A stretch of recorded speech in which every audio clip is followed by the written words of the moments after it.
Hello all, welcome back to our channel. So students, in this video we will discuss the 2 marks explanation of unit 5 in compensation management subject. Okay, so previous వీడియోస్లో సబ్జెక్ట్కి సంబంధించిన అన్ని explanation videos already ఛానల్లో upload అయి ఉన్నాయి.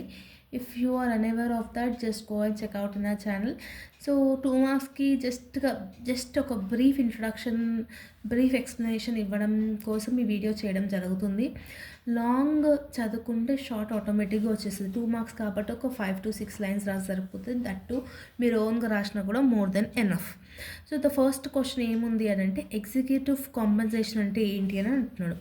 ఈ executive compensation అనేది various veg and salary స్కీమ్స్తోని సంబంధం లేకుండా ఉంటుందన్నమాట. ఫర్ ఎగ్జాంపుల్, ఈ ఒక్క థింగ్ ఏంటంటే, టాప్ లెవెల్ మేనేజ్మెంట్ ఎవరైతే ఉన్నారో ఆర్గనైజేషన్లో వాళ్ళకి ఈ ఎగ్జిక్యూటివ్ కాంపన్సేషన్ అనేది ఇస్తాం.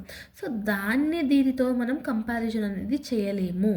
ఓకేనా, దాన్ని మనం ఎగ్జిక్యూటివ్ కాంపన్సేషన్ అని అంటాం. నెక్స్ట్ వన్ వచ్చేసి టోర్నమెంట్ థియరీ. ఈ టోర్నమెంట్ థియరీ అంటే ఏం చెప్పినా, మిడిల్ లెవెల్ వాళ్ళు, టాప్ లెవెల్ మేనేజర్స్ వాళ్ళు, మిడిల్ లెవెల్ మేనేజర్స్ వాళ్ళు compete each other to get the position of CEO position రానికి వాళ్ళిద్దరూ కాంపిటేటివ్గా like among them self to win the CEO position.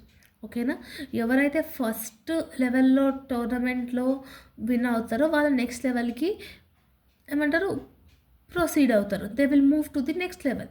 So అట్లా డిఫరెంట్ థింగ్స్ అనేది ఉంటాయి. వాటిని సాటిస్ఫై చేసే విధంగా కూడా ఇది ఉంటుంది అనమాట. దాన్ని టోర్నమెంట్ థియరీ అంటాము. నెక్స్ట్ మనం వచ్చేసి ఎగ్జిక్యూటివ్ కాంపన్సేషన్. ఈ ఎగ్జిక్యూటివ్ కాంపన్సేషన్ అంటే ఏంటంటే, it is a reward provided by the firm. అంటే ఆర్గనైజేషన్ తరపున ప్రొవైడ్ చేస్తుంది. ఎవరికి ప్రొవైడ్ చేస్తుంది అంటే, టాప్ లెవెల్ మేనేజ్మెంట్కి. ఓకేనా, టాప్ లెవెల్ మేనేజ్మెంట్ అంటే ఎవరు? సిఈఓ, సిఓఓ, సిఎఫ్ఓ, ఇట్లా డిఫరెంట్ టాప్ లెవెల్ మేనేజర్స్ ఉంటారు కదా. ఆ టాప్ లెవెల్ మేనేజ్మెంట్కి మన యొక్క రివార్డ్స్ని ప్రొవైడ్ చేయడంనే ఎగ్జిక్యూటివ్ కాంపన్సేషన్ అంటాం. And the last important question is third country nations. Third country nationals అంటే ఏంటంటే, highly skilled worker with unique expertise sent to the work in another unit for the same company located in foreign country.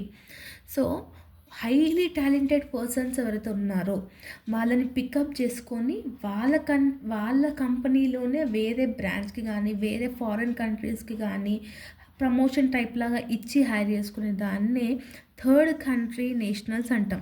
ఓకేనా, so expertise అని అనవచ్చు, third country national అని అనవచ్చు.